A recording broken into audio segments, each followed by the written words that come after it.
Welcome to the Eric Avasar Show, where I'm now going to talk about what we will eventually refer to as the biggest upset of the UEFA Champions League knockout round of 16. The draw came out back in December once group stage play concluded, and Manchester City fans were, I'm sure, initially happy to see them paired up against AS Monaco. But as time goes on, really City fans should be worried because they're going up against the Monaco side that is super hot right now, made up of so many unheralded stars that are going to knock them out of the Champions League. 1 year after finishing in the semifinals, I really think Man City is going to lose this tie, and it's going to surprise a lot of people, but here's why it should not surprise you if you're watching, all right?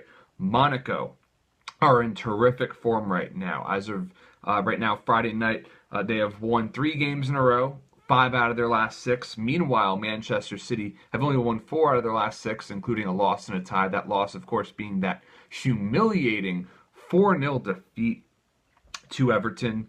And, they're not on the best of form, although Gabriel Jesus, mind you, has been an absolute revelation. It is quite odd when the man who has for so long been considered the best striker in the EPL is now a bench player. Aguero no longer first choice, it seems, although we shall see how he figures into the lineup with the rise of Jesus. But Monaco is now 3 points clear of PSG in Ligue 1, which is huge. They've already scored 100 goals this season. We're only in February, and Monaco has tallied 100 goals, including 68 goals in 23 matches in Ligue 1. So how have they made it happen? Well, they have a true leader at center back with Kamil Glick, a very competent keeper with Subasic. And, they have 2 very solid fullbacks who will wreak havoc running down the wings with Djibril Sidibe and Benjamin Mendy. When you combine their center midfield play, they have Fabinho, who has the technical ability and the creativity, and not to mention Bakayoko.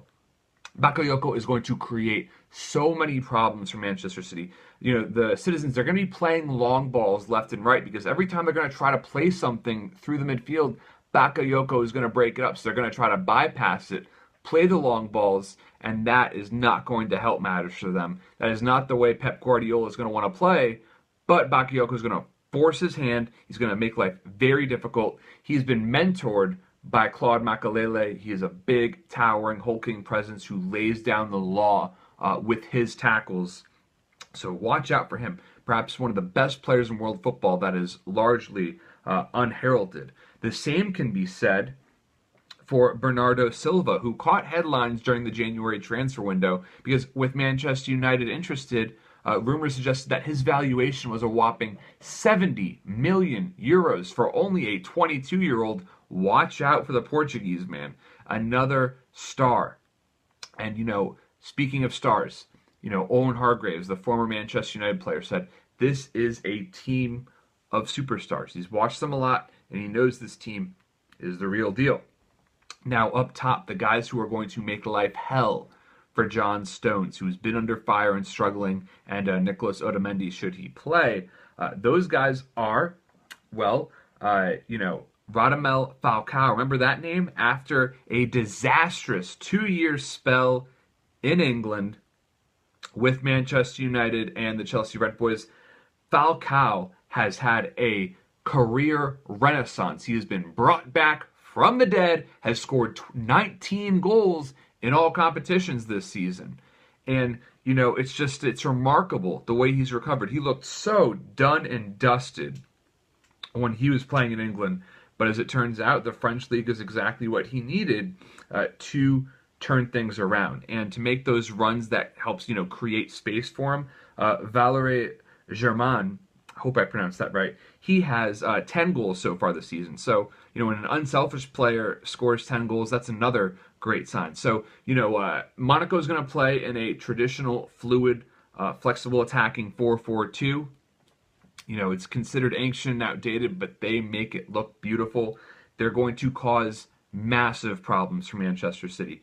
Pep Guardiola has really fueled speculation about his long-term future with the comments he's made in the new year. Monaco is just looking so hot right now.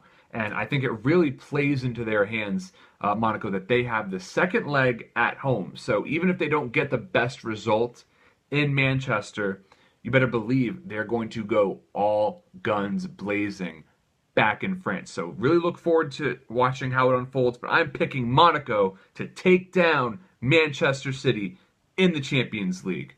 Thank you so much for tuning in, and please be sure to subscribe to my channel.